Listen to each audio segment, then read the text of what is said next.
హల్లెలూయా. నిజంగా నీకు సంతోషమా? నీకు సంతోషమేనా? దేవుడు పుట్టినందుకు సంతోషిస్తున్నావా? నిజంగా సంతోషిస్తున్నావా? మరి పాడట్లేదేంటి?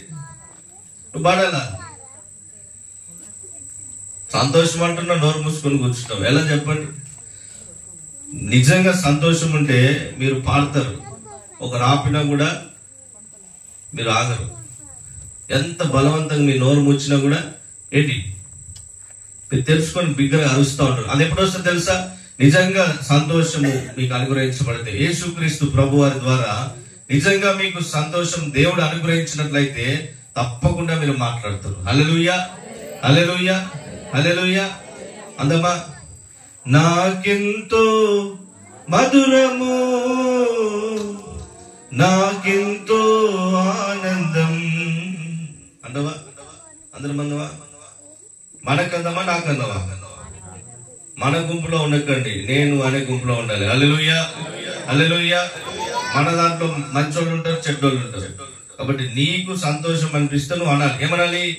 నాకెంతో మధురము, నాకెంతో ఆనందం. అందమా? ఇంకోసారి. నాకెంతో మధురము, నాకెంతో ఆనందం. ఎందుకు? యేసుక్రీస్తు పుట్టెను బెత్లెహేమునందున. అవునా? యేసుక్రీస్తు పుట్టెను బెత్లెహేమునందున. అందుకని నాకెంతో మధురము, నాకెంతో ఆనందం, నాకెంతో మధురము, నాకెంతో ఆనందం. హల్లెలూయా, హల్లెలూయా. చాలా సంతోషం. మరి దేవుడు నాకు ఇచ్చినటువంటి అవకాశం బట్టి దేవుని ఎంతగానో స్తుతిస్తూ ఉన్నాను. మీరు అందరు పాడారు కాబట్టి నేను కూడా పాడాలనిపించింది, పాడాను. చాలా సంతోషం. మరి ఈ మధ్యలో మరి దేవుడు నాకు ఇచ్చిన అవకాశం బట్టి నేను దేవునికి కృతజ్ఞతాస్తుతులు తెలియజేస్తా ఉన్నాను. మరి ఈ ప్రాంతానికి ఈ సెమీ క్రిస్మస్ ప్రోగ్రామ్ కండక్ట్ చేయడానికి, మరి దీంట్లో మరి వాక్యము అందించడానికి మరి దేవుడు నాకు ఇచ్చినటువంటి అవకాశం బట్టి దేవుని కృతజ్ఞతాస్తుతి తెలియజేస్తా ఉన్నాను. అది మాత్రం కాదు, మరి ఈ ప్రాంతానికి పాస్టర్ జెర్మే గారు మరి ఆహ్వానించారు. మరి సంఘంగా మీకును మరి సంఘ కాపరిగా అతనికి కూడా నా హృదయపూర్వక వందనాలు తెలియజేస్తున్నాను.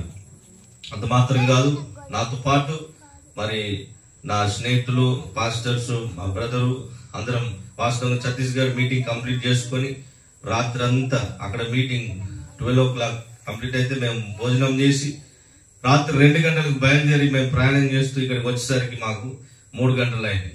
ఇక్కడ భోజనం చేసి మళ్ళీ హోటల్ వెళ్ళేసి మాకేం రెస్ట్ లేదు, మళ్ళీ వచ్చాము ఇక్కడికి. కాబట్టి నాతో పాటు మేమందరము ఒక టీమ్ గా మరి ఇక్కడికి వచ్చాము. దేవుడు మాకు ఇచ్చినటువంటి అవకాశం బట్టి దేవుని స్తుతిస్తున్నాను. మరి ముఖ్యంగా ఏంటంటే ఈ ప్రాంతంలో మీ ముందు నేను ఇలా కనిపిస్తున్నానంటే దానికి ఒక కారణం ఉంది. ఏంటి తెలుసా? చెప్పండి. ఏంటి? ఈ ప్రాంతానికి రావడానికి ఒక కారణం ఏంటి తెలుసా? నన్ను ఎవరు పిలిచారు? ఎవరండి? చెప్పండి. జెర్మే పాస్టర్ గారు పిలిచారు. జెర్మే పాస్టర్ నేనంటే తెలుసు. దేవుడు కాదు, దేవుని ద్వారానే అనుకోండి. కానీ ఇక్కడ ఉన్నాడు కదా రాజన్న గారు, సపోర్ట్ కొడదామా? కాబట్టి నా స్నేహితుడు దైవజన రాజన్న గారి ద్వారా మరి నేను అక్కడ కల్లూరు ప్రాంతానికి వచ్చినప్పుడు అక్కడ ఫస్ట్ జెర్మియా పరిచయం, ఆ పరిచయం కాస్త ఇక్కడికి. ఇది దేవుడు ఏర్పాటు చేసిన ఒక ద్వారం. అవునా? ఇలాగ అనేక ప్రాంతాలు ఒకరితో కనెక్షన్ దేవుడు తీసుకెళ్తా అనేక ప్రాంతాలు వాడుకుంటున్నారు. కాబట్టి ఆయనకు కూడా నా హృదయపూర్వక వందనాలు. మా చెల్లె అక్కడ ఉంది, పాస్టర్ అమ్మగారు కూడా నా హృదయపూర్వక వందనాలు తెలియజేస్తున్నాను. రాజన్న గారు తల్లి గారు అమ్మ వందనాలు తెలియజేస్తున్నాను. అలాగే సంఘస్థులైన మీ అందరు కూడా నా హృదయపూర్వక వందనాలు. సంతోషంగా ఉన్నారా ఇప్పుడు? సరే. ఈరోజు మరి సెమీ క్రిస్మస్ కదా. వాస్తవంగా మనం క్రిస్మస్ ఎప్పుడు జరుపుకోవాలి? ఎప్పుడండి? మరి ఇప్పుడు ఏం జరుపుకుంటున్నాం? సెమీ అంటే ఏంటి? సగమే కదా. Half Christmas, semi Christmas, suppose అంటే దానికి ముందుగా ఒకటి ఏర్పాటు చేసుకొని మరి మనం సంతోషిస్తున్నాం. వాస్తవంగా నన్ను అడిగితే నేను అంటాను కదా, మీరు ప్రతిరోజు సెమీ క్రిస్మస్ జరుపుకోవాలి. హల్లెలూయా, హల్లెలూయా. ప్రతిరోజు నువ్వు యేసు ప్రభువును జ్ఞాపకం చేసుకొని నువ్వు స్తుతించాలి. ప్రతిరోజు ఇలా ఒకరోజు కాదు, డిసెంబర్లోనే సెమీ క్రిస్మస్ కాదు, ప్రతిరోజు కూడా నువ్వు జరుపుకునే ధన్యత దేవుడు నీకు ఇచ్చినాడు. ఎవరి జీవితంలో ఈ ధన్యత ఉంటే తెలుసా? ఎవరి జీవితంలో అయితే యేసుక్రీస్తు ప్రభువారు పుడతారో వాళ్ళ జీవితంలోనే ఈ సంతోషించేది, ఆనందించేది, జరుపుకునేటటువంటి ఒక మంచి అవకాశం ఇది. హల్లెలూయా. కాబట్టి చాలా సార్లు మనం ఇప్పుడు డిసెంబర్ వచ్చిందంటే మెసేజ్ వింటూనే ఉంటాం కదా. మరియమ్మ స్టోర్ వింటాము, గొర్రెల కాపరులు ఎవరండి? గొర్రెల కాపరులు. దూత గురించి వింటాము, పొత్తి గుండెలలో ఉన్నటువంటి శిశువు అని యేసుక్రీస్తు ప్రభు, ఇవన్నీ మనం వింటా ఉంటాం. కానీ నేను ఈ రోజు ఒక మాట మీకు జ్ఞాపకం చేయాలని ఆశపడుతున్నాను. కాబట్టి సమయం చాలా అయిపోయింది. మా వాళ్ళు అంటా ఉన్నారు అప్పటి నుంచి, ఈ దినం ఎవరిదంట? ఈ దినము మనది. ఇది అంటే ఏంటి? ఈరోజు మనది. నేను అన్న మా పాస్టర్ గారు ఏమన్నాడు, ఎప్పటిదాకా క్లోజ్ చేద్దాం అన్నాడు. నేను అన్నా కదా, ఎప్పటిదాకానైతే ఊరోళ్ళు రాకుండా ఉంటారు అప్పటిదాకా కంటిన్యూ చేద్దాం అన్నాడు. హల్లెలూయా. ఎప్పుడు ఆపుదామన్నారు? మనం ఆపితే ఆగం. ఇప్పుడు ఎవరన్నా వచ్చి ఆపితే ఆగుదామన్నారు. ఎవరాళ్ళు? మనం కాదు. సప్పుడేందయ్యా ఇప్పటిదాకా పెడతారు ఇది అని ఎవరైనా అప్పుడు వచ్చి అప్పటిదాకా మనం చేద్దామన్నారు. అర్థమవుతుందా? నేను అన్నాను కానీ మరి మీ ఒపీనియన్ ఏంటో నాకు తెలియదు. చెప్పండి, ఏం చేద్దాం?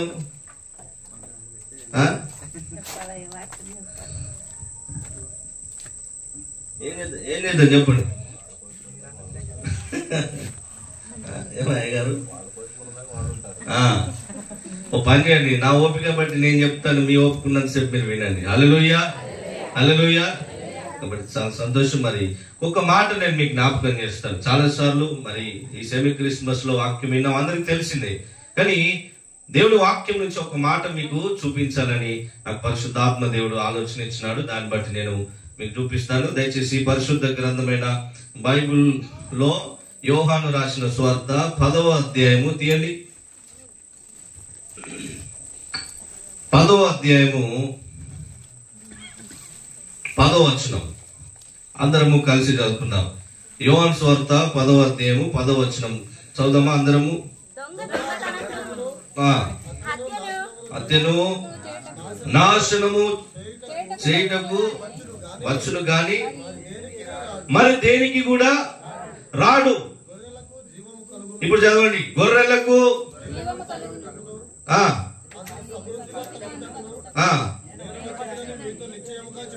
హల్లెలూయా. ఏం చెప్తున్నాడు అక్కడ? ఈ మాట ఎవరు చెప్తున్నారు? యేసుక్రీస్తు ప్రభువారు చెప్తున్నటువంటి మాట ఏంటంటే దొంగ గురించి చెప్తా ఉన్నాడు. దొంగ ఎందుకు వస్తాడో మాట్లాడదు, మీరు సైలెంట్ ఉన్నారు, సరేనా? మాట్లాడు. దొంగ దొంగతనమును హత్యను నాశనం చేయడానికి వస్తాడనేటువంటి మాట మొట్టమొదటిసారిగా చెప్పినాడు అక్కడ. దొంగ గురించి చెప్పిన తర్వాత యేసుక్రీస్తు ప్రభువారు అతని గురించి చెప్తా ఉన్నాడు. ఏం చెప్తున్నాడు అతను? ఏం చెప్తున్నాడు చదవండి. ఇప్పుడైనా గొర్రెలకు జీవము కలుగుటకును ఎట్లా కలగాలంటే అది సమృద్ధిగా కలుగుటకు నేను వచ్చిన. కాబట్టి చూడండి, యేసుక్రీస్తు ప్రభువారు ఈ లోకానికి ఎందుకు వచ్చినాడు అనేటువంటి మాట మనం ఆలోచన చేసుకుంటే ఇక్కడ వాక్యంలో స్పష్టంగా మనకు తెలుస్తున్నది ఏంటి తెలుసా? గొర్రెలకు జీవము కలుగుటకు. అది ఎలా అంట మరి? సమృద్ధి అయిన జీవము కలగడానికి, అంటే సమృద్ధి అయిన జీవం ఇవ్వడానికి నేను ఈ లోకానికి వచ్చినానని చెప్తా ఉన్నాడు. హల్లెలూయా. దేనికి వచ్చినాడంటే యేసు ప్రభువారు సమృద్ధి అయిన జీవం ఇవ్వడానికి వచ్చినాడు. అంటే అంతకుముందు జీవం లేదా? అంతకుముందు జీవం లేదా? అంటే జీవం ఉంది. మరి సమృద్ధి జీవం ఏంటి? జీవానికి సమృద్ధి జీవానికి వ్యత్యాసం ఏంటి చెప్పండి? తెలుసా? ఇంగ్లీష్ లో ఏముంది? అబండెంట్ లైఫ్ అంట. అబండెంట్ లైఫ్ అంటే ఏంటి తెలుసా? మాకెక్కడ తెలుసా అయ్యగారు? సమృద్ధి జీవానికి తెలియదు, మళ్ళీ అబండెంట్ అది ఎక్కడికో పోయినారు, మాకెక్కడ తెలుసు? కదా. ఇక్కడ చూడండి, ఆలోచన చేస్తే జీవము, సమృద్ధి అయిన జీవము. చదువు అయ్యగారు చదువు ఏముంది? అబండెంట్ లైఫ్ అంటే ఏం చెప్పుకొచ్చే మందులు ఏముంది? తెలుగులో ఉంటది విస్తారమైన. అంటే ఏంటి విస్తారమైన? అంటే ఏంటి? ఇంకా దానికి స్టాప్ అనేటువంటిది లేదు. దానికి ఇది ఇది ఇది ఇక్కడికే చివరి దినము, అంటే ఇంత మట్టుకే అది ఉంటది. కాబట్టి ఇది డెడ్ ఎండ్ అనేటువంటిది కాదు, విస్తారంగా అన్నట్టు. సమృద్ధిగా అంటే దానికి ఎండ్లెస్, దానికి అంతం అనేటువంటిది ఏమాత్రము లేకుండా. కాబట్టి దేవుడు అక్కడ చెప్తున్నటువంటి మాట ఏంటంటే, అంటే యేసుక్రీస్తు ప్రభువు వారు చెప్తున్నటువంటి మాట ఏంటంటే, సమృద్ధి అయినటువంటి జీవము ఇవ్వడానికి నేను వచ్చిన అంటున్నాడు. ఆయన గురించి అంటే చెప్పుకుంటున్నాడు. ఏముందాడా? I came that they may have and enjoy life. ఏంటన్నా? Enjoy life, have, enjoy life and have it in abundance. చూడండి ఏంటి? Have it in abundance to the full till it overflows. Overflows అంటే ఏంటి? పొంగి పోగలేదు. గ్లాస్ లో నిండుగా కాదు, అది నిండిన తర్వాత ఇంకేం ఎట్లా ఉంటది చెప్పండి? పొర్లుతా ఉంటది. అది అబండెంట్ లైఫ్. అంటే సమృద్ధి అయిన జీవం ఇవ్వడానికి యేసు ప్రభు వచ్చినాడంట. అంటే దానికన్నా ముందు నీకు జీవం లేదా? దానికన్నా అక్కడ గొర్రెల గురించి చెప్తున్నాడు, కానీ గొర్రెల ప్లేస్ లో అక్కడ మనం చూడాల్సింది ఏంటంటే, నీవు నేను ఈ లోకంలో ఉన్నటువంటి ప్రతి ఒక్క మానవుడు మనం జ్ఞాపకం చేసుకోవాలి. ఎక్కడ ఏం జ్ఞాపకం చేసుకోవాలి? అక్కడ గొర్రెలు కాదు. ఆ గొర్రెల ప్లేస్ లో ఎవరు ఉన్నారు? అక్కడ మనుషులు, మానవులు. మానవులకు జీవం ఉందా? ఉంది, కానీ సమృద్ధి అయిన జీవము లేదు. సమృద్ధి అయినటువంటి జీవము లేదు. మానవుడు పుట్టిన తర్వాత ఒక దినము ఏం చేస్తాడు? ఆయన ఏం చేస్తాడండి? పుట్టిన తర్వాత తప్పకుండా మరణిస్తాడా? ఏమి సామెత నేను చెప్తున్నాను మా వాళ్ళు. ఏది? పుట్టినవాడు, కానీ మనం పుట్టినవాడు పుడుతూనే ఉంటామంట. మనం పుట్టి గిట్టడం అనేది మన లైఫ్ లో లేదు. ఎప్పుడు ఎవరికి లేదు తెలుసా? ఎవరి జీవితంలో అయితే సమృద్ధి జీవం, అంటే నార్మల్ జీవంకు బదులుగా సమృద్ధి జీవం ఇవ్వడానికి నేను వచ్చినాను యేసుక్రీస్తు ప్రభువారు అన్నారో, అన్న మాట ప్రకారం ఎవరి జీవితంలో అయితే ఆ సమృద్ధి జీవితం కలిగి ఉంటారో వాళ్ళు గిట్టరు అంట.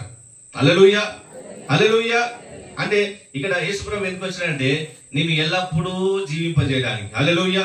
ఎల్లప్పుడూ ఎలా జీవిస్తావంటే, ఎప్పుడైతే యేసుక్రీస్తులో ఉన్న జీవం నీకు అనుగ్రహించబడుతుందో అప్పుడే నువ్వు ఎల్లప్పుడూ జీవిస్తావు. హల్లెలూయా. ఒకప్పుడు నీకు యేసుక్రీస్తు ప్రభువారి జీవము లేదు. ఎప్పుడు లేదు తెలుసా? ఎంత మట్టుకైతే యేసు ప్రభువారు ఈ లోకానికి రాలేదో అంత మట్టు వరకు సమృద్ధి జీవము ఎల్లప్పుడూ జీవించేది లేదు. అప్పుడు దేవుడు ఎందుకు వచ్చినాడంటే, అక్కడ ఆయన స్పష్టంగా ఆయన సాక్ష్యం ఇస్తా ఉన్నాడు. ఏమన్నాడు?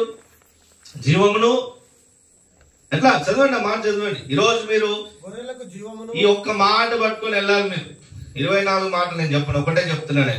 యేసు ప్రభు ఎందుకు వచ్చినాడో నీకు తెలిస్తే, యేసు ప్రభు ఎందుకు వచ్చినాడో, ఎవరి గురించి వచ్చినాడో, వచ్చి నీకు ఏమి ఇచ్చినాడు అనేటువంటిది నీకు క్లారిటీ ఉంటే నీకు నిజంగా నీ జీవితంలో సంతోషిస్తావు.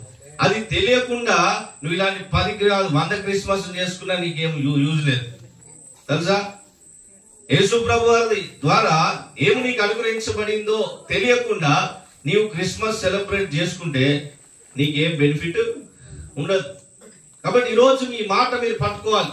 ఈరోజు ఈ మాట మీరు పట్టుకొని సంతోషించాలి, ఆనందించాలి. ఏంటంటే నీకేం అనుగ్రహించబడిందంట?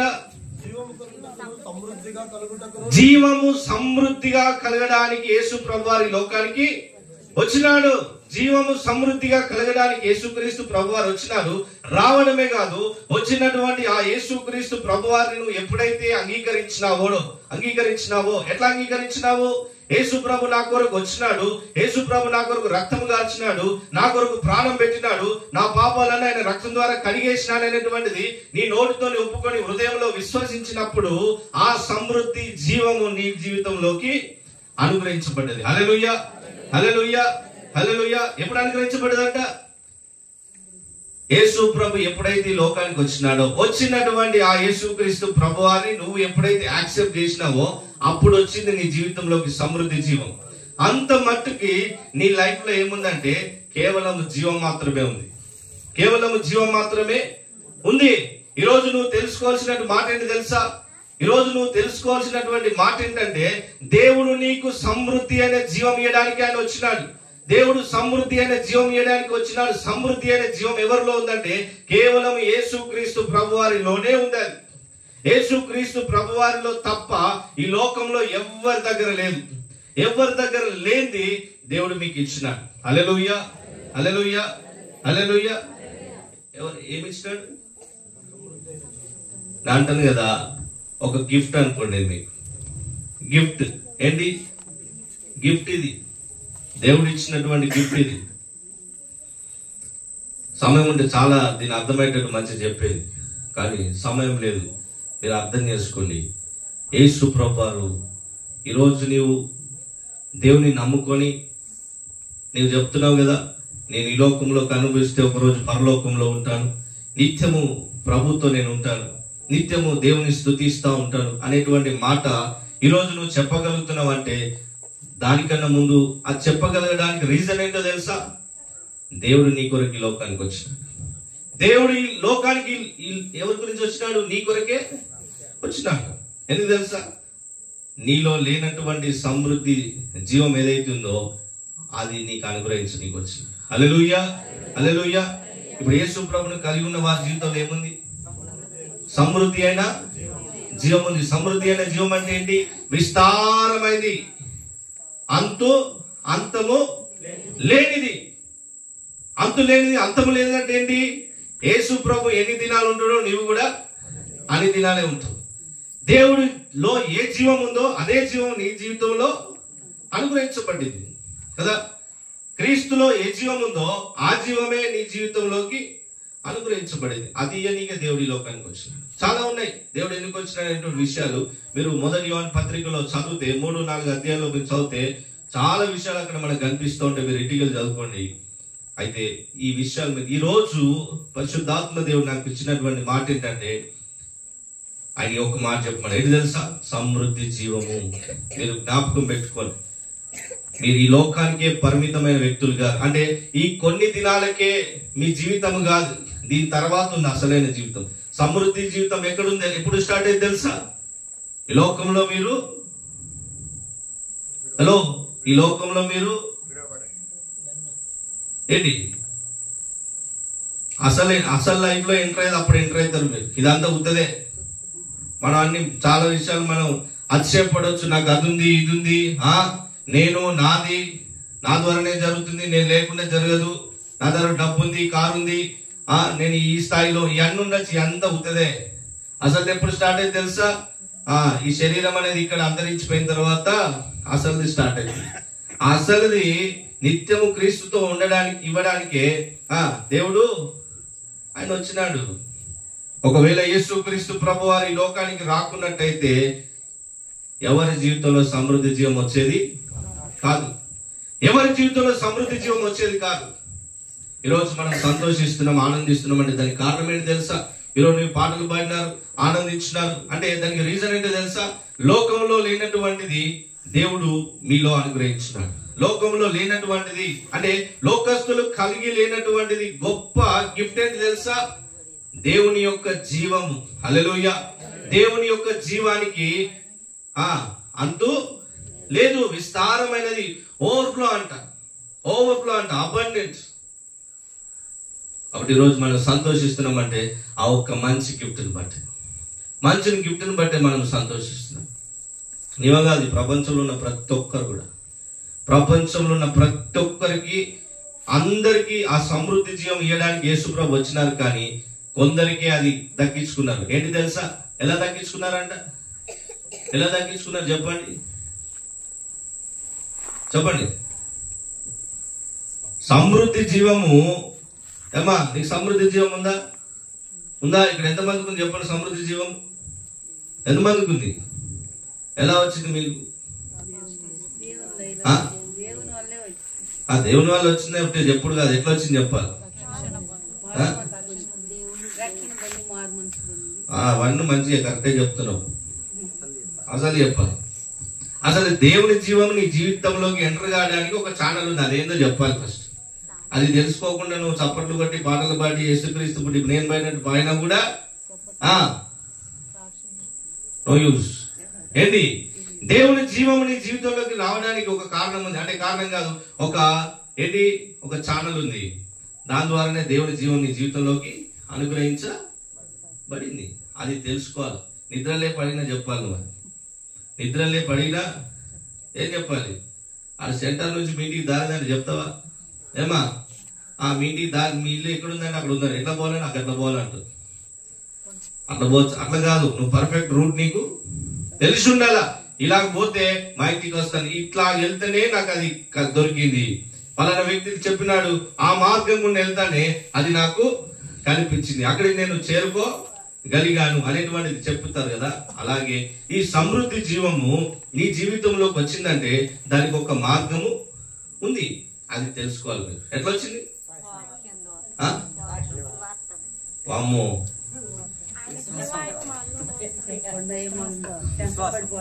టెన్షన్ పడిపోతురా. టెన్షన్ పడడానికి ఏం లేదు. నీకు కాదు టెన్షన్, మనకు కాదు టెన్షన్. అందుకే ఇలాంటి మన గురించే దూత వచ్చి ఏమైంది చెప్పండి. 2వ అధ్యాయం లూకాసు వార్తలో ఏమైంది? ఒక మాట అన్నది, భయపడకండి, ఫియర్ నాట్, డరో మత్. నేను అదే చెప్పిన అక్కడ. ఏంటి? భయపడకండి, టెన్షన్ పడకండి. ఎందుకు తెలుసా? ప్రజలందరికీ కలగబోవు ఒక సంతోషకరమైన వార్త దేవుడు మనకి ఇచ్చినాడు, ఒక గిఫ్ట్ ఇచ్చినాడు. ఇంకా మనకు టెన్షన్, భయం అనేటువంటిది అవసరము లేదు. ఎందుకు లేదు తెలుసా? ఈరోజు నేను చివరికి ఒక మాట చెప్తాను చూడండి. లోకస్తులు భయపడతారు. ఈ లోకంలో కన్ను మూస్తే తర్వాత వాడి పరిస్థితి ఏదో వాడికే తెలియదు. ఈరోజు నువ్వు లోకంలో కన్ను మూస్తే నీకు గొప్ప ధైర్యం ఉంటే దేనికి తెలుసా? నేను దేవునితో పాటు ఉంటాను. ఇప్పుడు నేను కళ్ళు మూసిన ద నెక్స్ట్ సెకండ్ నేను దేవునితో పాటు ఉంటాను అనేటువంటి నువ్వు ఎట్లా చెప్పగలుగుతున్నావు అంటే, చూడండి, లోకస్తులు చెప్తారా? వాళ్ళ దగ్గర లేనటువంటిది దేవుడు నీ జీవితంలో నీకు వాళ్ళకు కూడా ఇచ్చినాడు. కానీ నీవెందుకు చెప్పగలుగుతున్నావు అంటే ఆ రస్తా నీకు దొరికింది, ఆ మార్గం నీకు దొరికింది. హల్లెలూయా, హల్లెలూయా. రోమా 9:10 చదవండి. అది చదువుకొని మనము ముగించుకుందాం. చదవండి, ఆ మాట చదవండి. ఎలాగూ దేవుని జీవం నీ లైఫ్ లోకి వచ్చిందంటే ఆ మాట చదివితే మనకు అర్థమైంది. చూడండి, రోమీయులకు రాసిన పత్రిక 10వ అధ్యాయం 9-10. అదేమనగా యేసు ప్రభువని నోటితో ఒప్పుకొని దేవుడు మృతులలో నుండి ఆయనను లేపెనని నీ హృదయమందు విశ్వసించిన ఎడల నీకు రక్షణ అనుగ్రహించబడుతుంది. ఎలనగా నీతి కలుగునట్లు రక్షణ కలుగునట్లు నోటితో ఒప్పుకొని నీవు ఇదాన్ని ద్వారం. ఇది తెలుసుకోవాలి మీరు. ఏంటి? ఏం తెలుసుకోవాలి? రోమా 10:9-10. రోమా 10:9-10. ఇది నిద్రలో లేపి అడిగిన ఈ రెఫరెన్స్ మీరు చెప్పాలి. చెప్పినప్పుడే ఇది చేయడం ద్వారా దేవుని యొక్క జీవము అనగా సమృద్ధి అయినటువంటి దేవుని జీవము, విస్తారమైనటువంటి దేవుని జీవము, అంతులేని దేవుని జీవము, ఎండ్ లేని దేవుని జీవము, ఓవర్ఫ్లో అయ్యే దేవుని జీవము నీ జీవితంలోకి అనుగ్రహించబడ్డది. కాబట్టి యేసుక్రీస్తు ప్రభువారు దేవుడు ఎందుకు వచ్చినాడంటే సమృద్ధి జీవం నీకు ఇవ్వడానికే ఈ లోకానికి వచ్చినాడు. ఇక్కడ కూర్చున్న నీతో మాట్లాడుతున్నా, ఇక్కడ ఉన్న మీ అందరితో దేవుడు మాట్లాడే మాటని తెలుసా? నా జీవం ఇవ్వడానికి నేను వచ్చిన అంటున్నాను. హల్లెలూయా. నా జీవం ఇవ్వడానికి వచ్చినాను. నా జీవం ఎలాంటి తెలుసా? దానికి అంతు అనేటువంటిది లేదు. నీవు భయపడాల్సిన అవసరం లేదు, నువ్వు దిగులు పడాల్సిన అవసరం లేదు. అర్థమవుతుందా? అందుకే దూత చెప్పింది, మీరు భయపడాల్సిన అవసరము లేదు, భయపడకండి అనేది. కాబట్టి ఈరోజు నీవు భయపడదు. ఏంటి తెలుసా? ఎన్నో క్రిస్మస్ నువ్వు చేసుకున్నావు కావచ్చు, ఎన్నో సెమీ క్రిస్మస్ నీవు అటెండ్ అయినావు కావచ్చు, క్రిస్మస్ నీవు చేసుకున్నావు కావచ్చు, యేసుక్రీస్తు వారి పుట్టినరోజును సెలబ్రేట్ చేసుకున్నావు కావచ్చు. కానీ జీవితంలో భయం అనేది వెంటాడుతూ ఉండొచ్చు. దేవుడు చెప్పే మాట ఏంటి తెలుసా? ఈ దినము నీవు భయపడాల్సిన అవసరము లేదు, ఈ దినము నీకు భయపడాల్సిన అవసరము లేదు. దూత చెప్పిన మొట్టమొదటి మాట ఏంటి తెలుసా? మీరు భయపడకండి అన్నది. భయపడకండి అన్నది. ఎందుకు తెలుసా?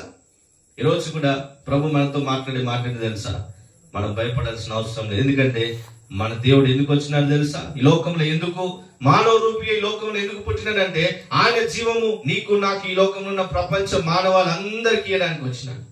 కాబట్టి మనం భయపడాల్సిన అవసరము ఏమాత్రము లేదు. కాబట్టి ధైర్యంగా ఉందాము. దేవుడు మిమ్మల్ని దీవించి ఆశీర్వదించును గాక.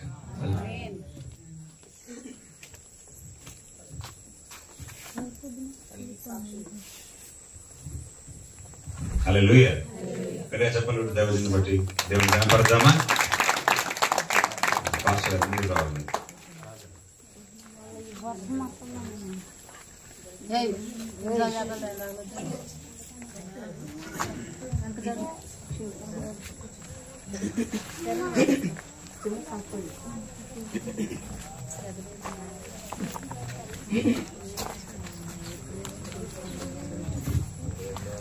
చిన్న సాక్ష్యం ఉందండి, ఒక్క 2 నిమిషాల్లో ముగించేసుకుందాం.